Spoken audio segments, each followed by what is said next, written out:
ಶ್ರೇ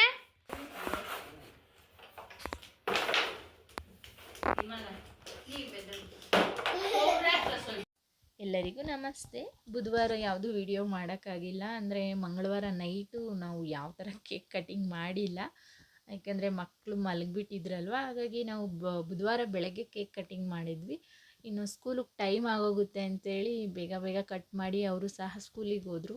ಇನ್ನು ಅದನ್ನು ವಿಡಿಯೋ ಮಾಡೋದಕ್ಕೂ ಆಗಿಲ್ಲ. ಅಂದರೆ 2024 ಯಾರ್ಯಾರಿಗೆ ಕಹಿ ನೆನಪಾಗಿರ್ಬೋದು, ಮತ್ತು ದುಃಖ ಆಗಿರ್ಬೋದು, ಮತ್ತು ನೋವುಗಳಾಗಿರ್ಬೋದು, ಏನೇ ಆಗಿರಲಿ ಅದನ್ನೆಲ್ಲ ಮರೆತು 2025ಕ್ಕೆ ಅಂದರೆ ಈಗ ಸಂತೋಷದಿಂದ ಇರಿ, ಯಾವುದಕ್ಕೂ ಭಯ ಪಡ್ದಿರ, ಮತ್ತು ಆದಷ್ಟು ನಗ್ನಾಗ್ತಾ ಇರಿ. ಏನೇ ಬರಲಿ ಜೀವನದಲ್ಲಿ ನಾವು ಖುಷಿಯಿಂದ ಇದ್ದರೆ, ನಾವು ನಗ್ನಾಗ್ತಾ ಇದ್ದರೆ ಆದಷ್ಟು ಆ ದುಃಖಗಳು ನೋವುಗಳು ಬೇಗ ದೂರ ಆಗುತ್ತೆ. ಮತ್ತು ಎಲ್ಲರಿಗೂ ಹೊಸ ವರ್ಷದ ಆರ್ಥಿಕ ಶುಭಾಶಯಗಳು. ರೋಸ್ ಗಿಡ 2 ತಂದಿದ್ದೆ, ಅದನ್ನು ಫಾಟಿಗೆ ಹಾಕಬೇಕು ಅಂತೇಳಿ ಮಣ್ಣೆಲ್ಲ ಮಿಕ್ಸ್ ಮಾಡ್ತಾ ಇದ್ದೀವಿ. ಆದರೆ ಫಾಟಲ್ಲಿ ಇದ್ದಿದ್ದು ಮಣ್ಣೆಲ್ಲ ಕೆಳಗಡೆ ಬಗ್ಗಿಸ್ಬಿಟ್ವಿ, ಯಾಕಂದರೆ ತುಂಬ ದಿನ ಆಗೋಗಿತ್ತು, ಮಣ್ಣೆಲ್ಲ ಗಟ್ಟಿ ಆಗೋಗ್ಬಿಟ್ಟಿತ್ತು. ಹಾಗಾಗಿ ಕೆಳಗಡೆ ಬಗ್ಗಿಸ್ದ್ವಿ. ಮತ್ತು ಅದು ಕೆಳಗಡೆ ಬಗ್ಗಿಸ್ಮೇಲೆ ಏನೂ ಮಣ್ಣೇನು ಚೆನ್ನಾಗಿಲ್ಲ ಅನ್ನೋದಕ್ಕೇನೂ ಇಲ್ಲ, ಚೆನ್ನಾಗೇ ಇತ್ತು ಮಣ್ಣು. ಅದೇ ಮಣ್ಣಿಗೆ ಸ್ವಲ್ಪ ಗೊಬ್ಬರ ಹಾಕಿ ಮಿಕ್ಸ್ ಮಾಡ್ತಾ ಇದ್ದೀವಿ. ಫಾಟ್ ಕೆಳಗಡೆ ಜಲ್ಲಿಕಲ್ಲು ಮತ್ತು ರೋಬೋ ಸ್ಯಾಂಡ್ ಮಿಕ್ಸ್ ಮಾಡಿ ಹಾಕ್ತಾಯಿದ್ದೀವಿ. ಯಾಕಂದರೆ ನಾವು ಬರೀ ಮಣ್ಣೆ ಕೆಳಗಡೆ ಹಾಕ್ಬಿಟ್ರೆ ನೀರು ಹಾಕಿದಾಗ ನೀರು ಕೆಳಗಡೆಗೆ ಹೋಗಲ್ಲ, ಆ ನೀರೆಲ್ಲ ಮಣ್ಣಲ್ಲಿ ಗಟ್ಟಿ ಆಗಿಬಿಡುತ್ತೆ. ಹಾಗಾಗಿ ಈ ಥರ ಮಾಡಿ, ಇಲ್ಲಾಂದರೆ ತೆಂಗಿನಕಾಯಿ ಚಿಪ್ಪು ಬರುತ್ತಲ್ವ ಅದನ್ನು ಸಹ ಹಾಕ್ಬೋದು. ಕೆಳಗಡೆ ಹಾಕಿ ಅದ್ರ ಮೇಲೆ ನೀವು ಮಣ್ಣು ಹಾಕ್ಕೊಳ್ಳಿ. ಇಲ್ಲಾಂದರೆ ಮಣ್ಣಲ್ಲೇ ನೀರು ಇದ್ಬಿಟ್ರೆ ಅದು ಗಿಡ ಒಣಗೋಗೋದಾಗಲಿ, ಇಲ್ಲಾಂದರೆ ಗಿಡ ಕೊಳ್ತೋಗ್ಬಿಡುತ್ತೆ. ಹಾಗಾಗಿ ಯಾವುದೇ ತರಹದ ಗಿಡಗಳು ಹಾಕಿದ್ರೂ ಸಹ ನೀವು ಕೆಳಗಡೆ ಏನಾದರೂ ಇಲ್ಲ ಟೈಲ್ಸ್ ಚೂರಿ ಆಗಿರೋದು ಆಗಲಿ, ಈ ರೀತಿ ಜಲ್ಲಿಕಲ್ಲು, ತೆಂಗಿನಕಾಯಿ ಚಿಪ್ಪು ಯಾವುದಾದ್ರೂ ಸರಿ ಕೆಳಗಡೆ ಹಾಕಿ ಅದ್ರ ಮೇಲೆ ನೀವು ಮಣ್ಣು ಗೊಬ್ಬರ ಹಾಕ್ಕೊಳ್ಳಿ. ಮತ್ತು DAPನೂ ಇತ್ತು, ಅದನ್ನು ಸಹ ಹಾಕ್ತಾಯಿದ್ದೀವಿ. ಎಲ್ಲ ಗಿಡಗಳಲ್ಲಿ ಅಂದರೆ ಫಾಟಲ್ಲಿ ಏನು ಅಂದರೆ ಆಗಾಗ ಕ್ಲೀನ್ ಮಾಡ್ಕೋಬೇಕು. ಮತ್ತು ನಾವು ಕೆಳಗಡೆ ಹಾಕಿದ್ರೆ ಗಿಡಗಳು ಅಷ್ಟೊಂದೇನು ಕ್ಲೀನ್ ಮಾಡ್ಕೊಳೋದಾಗಲಿ ಮೇಂಟೆನ್ಸ್ ಮಾಡ್ಕೊಳೋದಾಗಲಿ ಏನೂ ಇರಲ್ಲ. ಈ ಫಾಟಲ್ಲಿ ಹಾಕಿದಾಗ ಏನಾಗುತ್ತೆ ಅಂದರೆ ಆಗಾಗ ಮಣ್ಣು ಗಟ್ಟಿ ಆಗಿಬಿಡೋದು. ಆದಷ್ಟು ಲೈಕ್ ಮಾಡಿ, ಕಾಮೆಂಟ್ ಮಾಡಿ, ಮತ್ತು ಸಬ್ಸ್ಕ್ರೈಬ್ ಆಗಿ ಇದೇ ರೀತಿ ಸಪೋರ್ಟ್ ಮಾಡ್ತಾಯಿರಿ. ನನ್ನ ಚಾನಲ್ಗೆ ಸಪೋರ್ಟ್ ಮಾಡ್ತಾಯಿರಿ, ಮತ್ತು ಹೊಸ ಯೂಟ್ಯೂಬರ್ಸ್ಗೂ ಸಹ ಸಪೋರ್ಟ್ ಮಾಡಿ. ಕಮ್ಮಿ ಆಗ್ತಾ ಹೋಗುತ್ತೆ ಮಣ್ಣು, ಹಾಗಾಗಿ ಮಣ್ಣು ಸ್ವಲ್ಪ ಖಾಲಿ ಆಗಿದಾಗ ನೋಡಿಕೊಂಡು ಮಣ್ಣು ಗೊಬ್ಬರ ಹಾಕ್ಕೊತಾ ಇರಬೇಕು ಗಿಡಗಳಿಗೆ.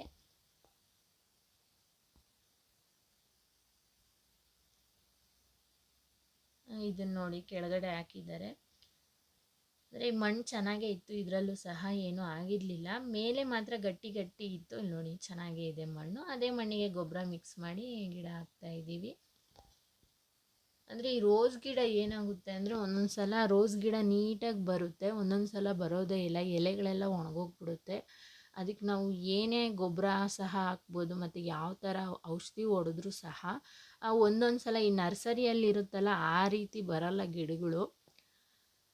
ಇನ್ನು ಕೆಳಗಡೆ ಮಣ್ಣಲ್ಲಿದ್ದರೆ ಗಿಡಗಳು ಚೆನ್ನಾಗಿ ಬರುತ್ತೆ. ಫಾಟಲ್ಲಿ ಒಂದು ಸ್ವಲ್ಪ ಮೇಂಟೈನ್ ಮಾಡ್ಕೋಬೇಕಷ್ಟೆ.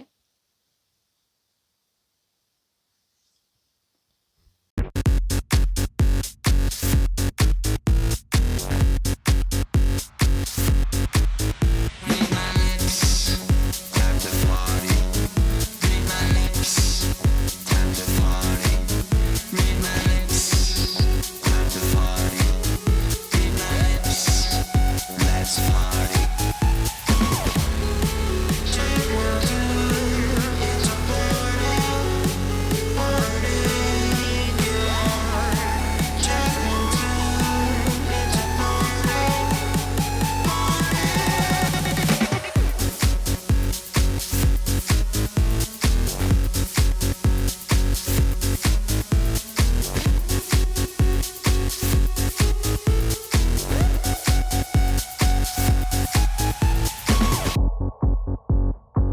ಕೆಳಗಡೆ ಇದ್ದರೆ ಆವುಗಳ ಕಾಟ ಮತ್ತು ಮೇಲೆ ಇದ್ದರೆ ಇಲಿಗಳ ಕಾಟ.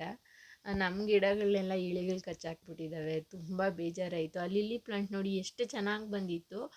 ಮತ್ತು ಈ ಕಡೆ ಒಂದು ಗಿಡ ಇದೆ ನೋಡಿ, ಅದು ಅಷ್ಟೇ. ಆ ಫಾಟಲ್ಲಿ ಮಣ್ಣೆಲ್ಲ ತೋಡ್ಬಿಟ್ಟಿದೆ. ಮಣ್ಣೆಲ್ಲ ತೋಡ್ಬಿಟ್ಟು ದೊಡ್ಡದಾಗಿ ರಂಧ್ರ ಥರ ಇಕ್ಬಿಟ್ಟಿದೆ. ಅದನ್ನು ಏನು ಮಾಡೋದು ಗೊತ್ತೇ ಆಗಲ್ಲ. ಆ ಇಲಿ ಅಲ್ಲ, ಅದು ಯಜ್ಞ ಅಂತಾರಲ್ಲ ದೊಡ್ಡದಾಗಿರುತ್ತಲ್ಲ ಅದು. ಆದಷ್ಟು ನಮ್ಮ ನಾಯಿ ನೋಡ್ತಾ ಇರುತ್ತೆ ಜಾಕಿ. ಅದು ಯಾವ ಟೈಮಲ್ಲಿ ಬರುತ್ತೆ ಅಂತಲೇ ಗೊತ್ತಾಗಲ್ಲ. ನೈಟ್ ಎಲ್ಲ ಮಲಗಿದ್ದಾದ್ಮೇಲೆ ಬರುತ್ತೆ ಅದು. ಅಲ್ಲಿ ನೋಡಿ, ಅಲ್ಲಿ ಮಣ್ಣು ಹಾಕ್ತಾ ಇದ್ದೀವಲ್ಲ, ಅಲ್ಲೆಲ್ಲ ಮಣ್ಣು ತೋಡಿ ಇಟ್ಬಿಟ್ಟಿದೆ. ಫಾಟಲ್ಲಿ ಮಣ್ಣೆಲ್ಲ ತೆಗೆದು ಎಲ್ಲ ಕೆಳಗಡೆಗೆ ಹಾಕ್ಬಿಟ್ಟಿದೆ ಇಲಿಗಳು. ಮತ್ತು ಎಲೆಗಳನ್ನೆಲ್ಲ ಕಚ್ಚಾಕ್ಬಿಟ್ಟಿದೆ. ಲಿಲ್ಲಿ ಪ್ಲಾಂಟಲ್ಲಂತೂ ನೋಡಿ ಒಂದು ಎಲೆನೂ ಸಹ ಇಲ್ಲ. ಎಷ್ಟು ಚೆನ್ನಾಗಿ ಬಂದಿತ್ತು ಲಿಲ್ಲಿ ಪ್ಲಾಂಟ್ ಆಗಿರ್ಬೋದು. ಮತ್ತು ಅಲ್ಲೊಂದು ಗಿಡ ಇದೆಯಲ್ಲ, ಆ ಗಿಡ ಸಹ ಅಷ್ಟೇ. ಆ ಎಲೆನೇ ಇರಲ್ಲ. ಎಲೆನೂ ಮಣ್ಣು ಮತ್ತೆಲ್ಲ ಕೆಳಗಡೆ ಬಿದ್ದಿರುತ್ತೆ. ತುಂಬ ಗಲೀಜು ಮಾಡಿಬಿಡುತ್ತೆ ಇಲಿ. ಅದನ್ನು ಇಲಿನ ಬೇರೆ ಬೈಬಾರ್ದಂತೆ. ಇಲಿನೋ ಯಜ್ಞನೋ ಗೊತ್ತಿಲ್ಲ. ಅದನ್ನೇನಾದರೂ ಬೈದರೆ ಮತ್ತೆ ಬಂದು ಮತ್ತೆ ಅದೇ ರೀತಿ ಮಾಡುತ್ತಂತೆ. ಆ ಇಲಿಗಳ ಮೇಲೆ ತುಂಬ ಕೋಪನೂ ಬಂತು. ಬೈಯೋಣ ಅಂತ ಅಂದ್ಕೊಂಡೆ, ಆದರೆ ಬೈಬಾರ್ದಂತೆ ಆ ಇಲಿಗಳನ್ನ. ಮತ್ತೆ ಬಂದು ಅದೇ ರೀತಿ ಮಾಡುತ್ತಂತೆ. ಯಾರೋ ಹೇಳಿದ್ರು ನನಗೆ. ಏನಂದರೆ ವೀಳ್ಯದೆಲೆ ಏನು ಕಚ್ಚೋದಕ್ಕೆ ಹೋಗಿಲ್ಲ. ಈ ಗಿಡ ಏನಾದರೂ ಕಚ್ಚಾಕ್ಬಿಟ್ಟಿದ್ರೆ ತುಂಬ ಬೇಜಾರಾಗ್ತಾಯಿತ್ತು ನನಗಂತೂ. ಆ ಗಿಡಗಳು ನೋಡಿ ಅಳುನೇ ಬಂದ್ಬಿಟ್ಟು 3 ಗಿಡಗಳನ್ನೂ ಅದೇ ರೀತಿ ಮಾಡಿಬಿಟ್ಟಿದೆ. ಇದನ್ನೆಲ್ಲ ಒಂದು ಸ್ವಲ್ಪ ಮಣ್ಣು ಲೂಸ್ ಮಾಡ್ತಾಯಿದ್ದೀನಿ. ಲೂಸ್ ಮಾಡಿಬಿಟ್ಟು ಗೊಬ್ಬರ ಉಳಿದಿತ್ತಲ್ವ, ಅದನ್ನೊಂದು ಸ್ವಲ್ಪ ಹಾಕೋಣ ಅಂಥೇಳಿ. ಇದು ಬಂದು ರೋಸ್ ಗಿಡಗೆ ನೋಡಿ ಎಲೆ ಎಲ್ಲ ಉದುರೋಗ್ಬಿಟ್ಟಿದೆ. ನಾನು ನರ್ಸರಿಯಿಂದ ಒಂದು ಸ್ವಲ್ಪ ಔಷಧಿ ತಂದಿದ್ದೆ. ಅಂದರೆ ಅದು ಗೊಬ್ಬರ ರೀತಿ ಇದೆ. ಅದು ತ್ಯಾವದಲ್ಲಿ ಇಟ್ಟು ಒಂಥರ ಗಟ್ಟಿಯಾಗಿಬಿಟ್ಟಿದೆ. ಅದನ್ನು ರೋಸ್ ಗಿಡಕ್ಕೆ ಮಾತ್ರ ಹಾಕ್ಬಿಟ್ಟು ಫುಲ್ಲು ಗಿಡದ ಸುತ್ತಲೂ ನಾವು ಸ್ಪ್ರೆಡ್ ಮಾಡಬೇಕು. ಅದು ಗಟ್ಟಿಯಾಗಿಬಿಟ್ಟಿದೆ. ಚೆನ್ನಾಗಿ ಬಂದಿತ್ತು. ಆ ಎಲೆ ಎಲ್ಲ ರೋಸ್ ಗಿಡದಲ್ಲಿ ಒಣಗೋಗ್ಬಿಟ್ಟಿದೆ. ಮತ್ತು ಕರಿಬೇವಿನ ಗಿಡ ಚೆನ್ನಾಗಿ ಬಂದಿದೆ. ಅದಕ್ಕೂ ಸಹ ಎಲ್ಲದಕ್ಕೂ ಮಣ್ಣು ಮತ್ತು ಗೊಬ್ಬರ ಹಾಕ್ತಾಯಿದ್ದೀವಿ. ಮತ್ತು ಇವತ್ತು ಚಿಕನ್ ಬಿರಿಯಾನಿ ಮತ್ತು ಕಬಾಬ್ ಮಾಡೋಣ ಅಂಥೇಳಿ ಅದನ್ನೆಲ್ಲ ನೀಟಾಗಿ ವಾಶ್ ಮಾಡಿಬಿಟ್ಟು ನೆನೆಸ್ತಾ ಇದ್ದೀನಿ.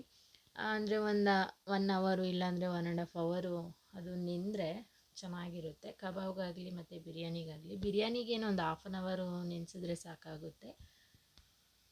ಇದು ಬಿರಿಯಾನಿಗೆ ಮತ್ತು ಇದು ಕಬಾಬಿಗೆ, ಅದು ಬಿರಿಯಾನಿಗೆ. ಏನೂ ಇಲ್ಲ ಬಿರಿಯಾನಿಗೆ. ನಾನು ಕಬಾಬ್ ರೆಸಿಪಿ ತೋರಿಸಿದ್ದೀನಿ. ಬಿರಿಯಾನಿಗೆ ಬಂದು ಚಿಕನ್ನು, ಸ್ವಲ್ಪ ಅರಿಶಿನ, ಶುಂಠಿ ಬೆಳ್ಳುಳ್ಳಿ ಪೇಸ್ಟ್ ಜೊತೆಗೆ ನಾನು ಒಂದು 3 ಹಸಿಮೆಣ್ಸಿನ್ಕಾಯಿ ಹಾಕ್ಕೊಂಡು ರುಬ್ಕೊಂಡಿದ್ದೀನಿ. 1 ಸ್ಪೂನು ಧನಿಯಾ ಪುಡಿ, 1.5 ಸ್ಪೂನು ಖಾರದ ಪುಡಿ ಬಂದು ನೋಡ್ಕೊಂಡು ಹಾಕ್ಕೊಳ್ಳಿ. 1.5 ಸ್ಪೂನ್ ಬೇಡ, ಒಂದು ಅರ್ಧ ಸ್ಪೂನ್ ಹಾಕ್ಕೊಳ್ಳಿ. 1 ಸ್ಪೂನು ನಾವು ಬಿರಿಯಾನಿ ಮಾಡ್ತೀವಲ್ವ ಆಗ ಹಾಕ್ಕೊಳ್ಳೋಣ. ಒಂದು ಅರ್ಧ ಸ್ಪೂನ್ ಖಾರದ ಪುಡಿ ಹಾಕ್ಕೊಂಡ್ರೆ ಸಾಕು. ಮತ್ತು ಅದಕ್ಕೊಂದು ಅರ್ಧ ಸ್ಪೂನು ಗರಂ ಮಸಾಲ. ಇಷ್ಟು ಹಾಕಿ ಅದನ್ನು ನೀಟಾಗಿ ಮಿಕ್ಸ್ ಮಾಡ್ಕೋಬೇಕು. ಮತ್ತು ರುಚಿಗೆ ತಕ್ಕಷ್ಟು ಉಪ್ಪು ಹಾಕ್ಕೊಳ್ಳಿ.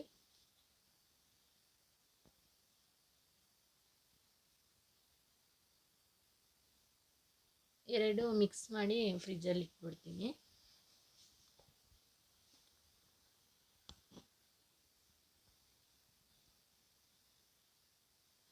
ಮತ್ತು ಅದಕ್ಕೆ ಒಂದು ಅರ್ಧ ಸ್ಪೂನು ನಿಂಬೆಹಣ್ಣು ಸಹ ಹಾಕ್ಕೊಳ್ಳಿ ಚಿಕನ್ ಬಿರಿಯಾನಿಗೆ. ನಾನು ಕಬಾಬ್ ರೆಸಿಪಿ ತೋರಿಸಿದ್ದೀನಲ್ವ, ಹಾಗಾಗಿ ಏನು ಹೇಳ್ತಾ ಇಲ್ಲ. ಟೊಮೊಟೊ ಬಂದು ಹಾಗೆ ಸಹ ಕಟ್ ಮಾಡಿ ಹಾಕ್ಕೋಬೋದು. ನಾನು ಪೇಸ್ಟ್ ಮಾಡ್ತಾಯಿದ್ದೀನಿ. ಒಂದು 3 ಟೊಮೊಟೊ ಹಾಕ್ಕೊಂಡು ರುಬ್ಕೊತಾ ಇದ್ದೀನಿ.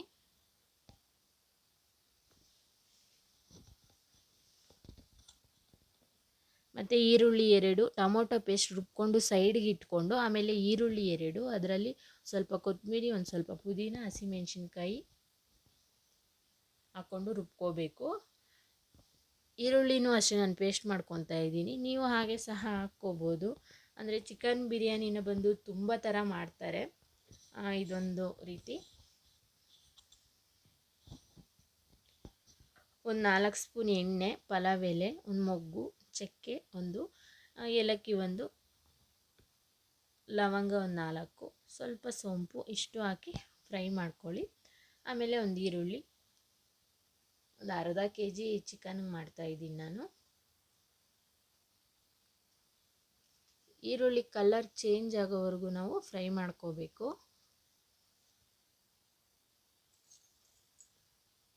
ಶುಂಠಿ ಬೆಳ್ಳುಳ್ಳಿ ಒಂದೂವರೆ ಸ್ಪೂನ್ ಹಾಕ್ಕೊಳ್ಳಿ. ನಾನು ಅದರೊಳಗಡೆನೆ ಹಸಿಮೆಣ್ಸಿನ್ಕಾಯಿ ಹಾಕ್ಕೊಂಡಿದ್ದೀನಿ, ಹಾಗಾಗಿ ನೋಡಿಕೊಂಡು ನೀವು ಹಸಿಮೆಣ್ಸಿನ್ಕಾಯಿ ಹಾಕ್ಕೊಳ್ಳಿ. ಇದರಲ್ಲಿ ಬಂದು ಈರುಳ್ಳಿ, ಪುದೀನ, ಕೊತ್ತಂಬರಿ, ಹಸಿಮೆಣ್ಸಿನ್ಕಾಯಿ ಇಷ್ಟು ಹಾಕಿ ನಾನು ರುಬ್ಕೊಂಡಿದ್ದೀನಿ. ಇದನ್ನು ಮಾತ್ರ ನೋಡ್ಕೊಂಡು ಹಾಕ್ಕೊಳ್ಳಿ. ಹಸಿಮೆಣ್ಸಿನ್ಕಾಯಿ ತುಂಬ ಖಾರ ಆಗೋಗುತ್ತೆ. ನಮ್ಮ ಮನೇಲಿ ಮಕ್ಕಳು ಬಂದು ತುಂಬ ಖಾರ ತಿನ್ನಲ್ಲ, ಹಾಗಾಗಿ ನಾನು ಖಾರ ಕಮ್ಮಿ ಇಡ್ತಾಯಿದ್ದೀನಿ. ನೀವು ಬೇಕು ಅಂದರೆ ಸ್ವಲ್ಪ ಜಾಸ್ತಿ ಹಾಕ್ಕೋಬೋದು. ಆ ಎಣ್ಣೆಲಿ ಫ್ರೈ ಆದಮೇಲೆ ಟೊಮೊಟೊ ರುಬ್ಬಿರ್ತೀವಲ್ವ ಅದನ್ನು ಹಾಕ್ಕೊಳ್ಳಿ, ಟೊಮೊಟೊ ಪೇಸ್ಟು. ಅದನ್ನು ಸಹ ಎಣ್ಣೆಲಿ ಫ್ರೈ ಮಾಡ್ಕೋಬೇಕು. ಮೀಡಿಯಮ್ ಫ್ಲೇಮಲ್ಲಿ ಇಟ್ಕೊಂಡು ಫ್ರೈ ಮಾಡಿ. ನೋಡಿ ಈ ರೀತಿ ಎಣ್ಣೆ ಎಲ್ಲ ಮೇಲೆ ಬಂದಮೇಲೆ ನೀವು ಗರಂ ಮಸಾಲ ಒಂದು 1/4 ಸ್ಪೂನ್ ಹಾಕ್ಕೊಳ್ಳಿ, ಯಾಕಂದರೆ ಆಗಲೇ ನಾವು ಹಾಕಿರ್ತೀರವಲ್ಲ. ಮತ್ತು ಧನಿಯಾ ಪುಡಿ ಒಂದು ಅರ್ಧ ಸ್ಪೂನು,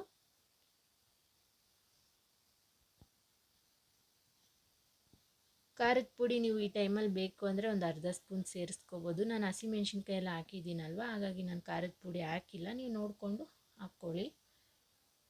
ಖಾರ ಜಾಸ್ತಿ ಆದರೆ ತಿನ್ನಲ್ಲ ಮಕ್ಕಳು, ಹಾಗಾಗಿ ಖಾರ ಕಮ್ಮಿ ಇಡ್ತಾಯಿದ್ದೀನಿ ನಾನು.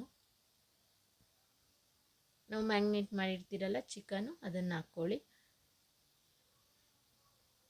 ಒಂದು ಅರ್ಧ ಭಾಗ ಬೇಯಬೇಕು ಚಿಕನ್ನು, ಫ್ರೈ ಮಾಡ್ಕೋಬೇಕು ಚೆನ್ನಾಗಿ ಎಣ್ಣೆಯಲ್ಲಿ. ಒಂದು 3 ಸ್ಪೂನು ಮೊಸರು ಹಾಕ್ಕೊಳ್ಳಿ. ಅಂದರೆ ಚಿಕನ್ ಎಲ್ಲ ಬೆಂದಾದಮೇಲೆ ಲಾಸ್ಟಿಗೆ ಮೊಸರು ಹಾಕ್ಕೊಳ್ಳಿ. ನೀರು ನೋಡ್ಕೊಳ್ಳಿ, ನೀವು ಅಕ್ಕಿ ಎಷ್ಟು ಹಾಕ್ತೀರೋ ಅದಕ್ಕೆ ಸಮವಾಗಿ ನೀವು ನೀರು ಹಾಕ್ಕೋಬೋದು. ನೀರು ಜಾಸ್ತಿ ಹಾಕೋದಕ್ಕೆ ಹೋಗಬೇಡಿ, ಅನ್ನ ನುಣ್ಣಗಾಗ್ಬಿಟ್ರೆ ಚೆನ್ನಾಗಿರಲ್ಲ ಬಿರಿಯಾನಿ. ನಾನು ಬಂದು ಬುಲೆಟ್ ರೈಸ್ ಯೂಸ್ ಮಾಡ್ತಾಯಿದ್ದೀನಿ. 1.5 ಲೋಟ ಅಕ್ಕಿ ಹಾಕ್ತಾಯಿದ್ದೀನಿ. 1.5 ಲೋಟಗೆ 3 ಗ್ಲಾಸ್ ನೀರು ಬೇಕು, ಯಾಕಂದರೆ ಚಿಕನ್ನಲ್ಲೆಲ್ಲ ನೀರು ಬಿಟ್ಟಿರುತ್ತಲ್ಲ, ಹಾಗಾಗಿ ನಾನು 2.5ಯಿಂದ 2.25 ಗ್ಲಾಸ್ ನೀರು ಹಾಕ್ತಾಯಿದ್ದೀನಿ ಅಷ್ಟೇ. ಲಾಸ್ಟಿಗೆ ಅರ್ಧ ನಿಂಬೆಹಣ್ಣು ಮತ್ತು ಒಂದು ಸ್ವಲ್ಪ ಪುದೀನ, ಒಂದು ಸ್ವಲ್ಪ ಕೊತ್ತಂಬರಿ ಸಣ್ಣದಾಗಿ ಕಟ್ ಮಾಡ್ಕೊಂಡು ಹಾಕ್ಕೊಳ್ಳಿ. ಅಕ್ಕಿ ಹಾಕ್ಬಿಟ್ಟು ಚೆನ್ನಾಗಿ ಮಿಕ್ಸ್ ಮಾಡಿ. ಈ ಟೈಮಲ್ಲಿ ನೋಡ್ಕೊಳ್ಳಿ, ನೀವು ಉಪ್ಪು ರುಚಿಗೆ ತಕ್ಕಷ್ಟು ಹಾಕ್ಕೊಳ್ಳಿ. ನಾನು ಕಲ್ಲುಪ್ಪು ಹಾಕ್ತಾಯಿದ್ದೀನಿ. 1 ವಿಸಿಲ್ ಬಂದರೆ ಸಾಕಾಗುತ್ತೆ. ಅಷ್ಟೊತ್ತಿಗೆ ಕಬಾಬು ಸಹ ಹಾಕ್ತಾಯಿದ್ದೀನಿ. ಚಿಕನ್ ಬಿರಿಯಾನಿಗೆ ಬಂದು ನಾನು ಮೊಸರು ಬಜ್ಜಿ ಮಾಡಿದ್ದೆ, ಕಬಾಬು ಅಷ್ಟೇ ಚೆನ್ನಾಗಿ ಬಂದಿತ್ತು. ಯಾರೆಲ್ಲ ನನ್ನ ವಿಡಿಯೋ ನೋಡ್ತಾ ಇದ್ದೀರೋ ಆದಷ್ಟು ಲೈಕ್ ಮಾಡಿ, ಕಾಮೆಂಟ್ ಮಾಡಿ ಮತ್ತು ಸಬ್ಸ್ಕ್ರೈಬ್ ಆಗಿ. ನೀವು ಇದೇ ರೀತಿ ಸಪೋರ್ಟ್ ಮಾಡ್ತಾಯಿದ್ರೆ ನಮಗೆ ಇನ್ನೂ ಹೆಚ್ಚಿನ ವೀಡಿಯೋಗಳನ್ನ ಮಾಡಿ ಹಾಕಬೇಕು ಅಂತ ಅನಿಸುತ್ತೆ. ಮತ್ತು ಹೊಸ ಯೂಟ್ಯೂಬರ್ಸ್ಗೆ ಆದಷ್ಟು ಸಪೋರ್ಟ್ ಮಾಡಿ. ಏನಾದರೂ ಇದರಲ್ಲಿ ತಪ್ಪಿದ್ರೆ ನೀವು ಕಾಮೆಂಟಲ್ಲಿ ತಿಳಿಸಿ. ಕಬಾಬು ಅಷ್ಟೇ ಚೆನ್ನಾಗಿ ಬಂತು. ಅಂದರೆ ನನ್ನ ಮಗಳು ವಿಡಿಯೋ ಮಾಡ್ತಾ ಇರೋದು, ಅವಳು ಮುಂದಕ್ಕೆ ಮತ್ತು ಹಿಂದಕ್ಕೆ ಹೋಗ್ತಾ ಇದ್ದಾಳೆ.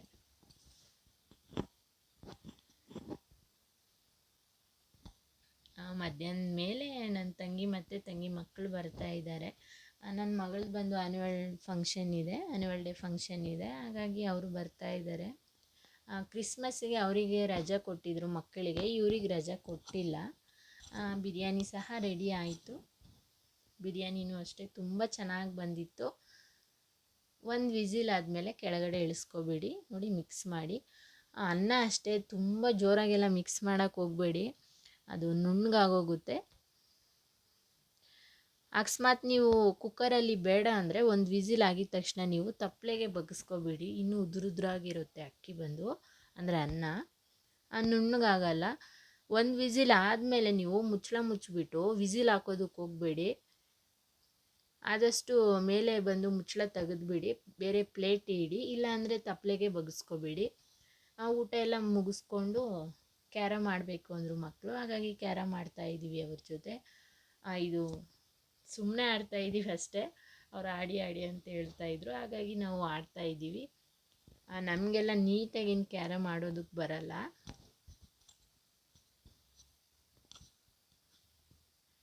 ನನಗೆ ಆ ಕೈಯಲ್ಲಿ ಫಸ್ಟ್ ಬೆರಳಲ್ಲಿ ಹೊಡೆದ್ರೆ ಹೋಗುತ್ತೆ, ಈ ಥರ ಮಾಡಿ ಹೊಡೆದ್ರೆ ನನಗೆ ಅದು ಹೋಗಲ್ಲ ಕ್ಯಾರಮ್ಸು.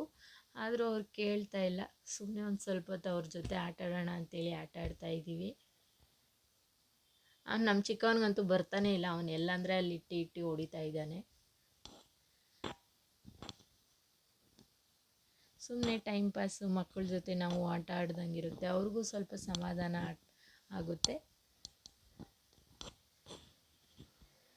ಅಂದರೆ ಮಕ್ಕಳು ಏನು ಮಾಡ್ತಾರೆ ಅಂದರೆ, ನೀವು ಹೋಗಿ ನೀವು ಆಟ ಆಡಿ ಅಂದರೆ ಅವ್ರು ಹೋಗೋದಿಲ್ಲ. ಅವ್ರ ಜೊತೆ ಹೋಗಿ ನಾವು ಕೂತ್ಕೊಳೋದಾಗಲಿ, ಇಲ್ಲಾಂದರೆ ನಾವು ಮಾತಾಡ್ತಾ ಇದ್ದಾಗ ಅವ್ರು ಹೋಗಿ ಆಟ ಆಡ್ತಾರೆ.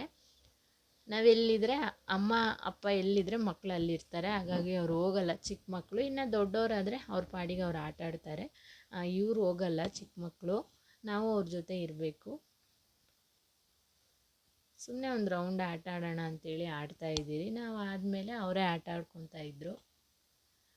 ಅವ್ರು ಆಡಿದಾಗಲೂ ಸಹ ನಾವು ಅಲ್ಲಿ ಕೂತಿರಬೇಕು, ಇಲ್ಲಾಂದರೆ ಅವ್ರು ಆಡೋದಿಲ್ಲ. ಸಣ್ಣ ಮಕ್ಕಳಲ್ವ, ಬೆಳೀತಾ ಬೆಳೀತಾ ಕಲ್ತ್ಕೊತಾರೆ.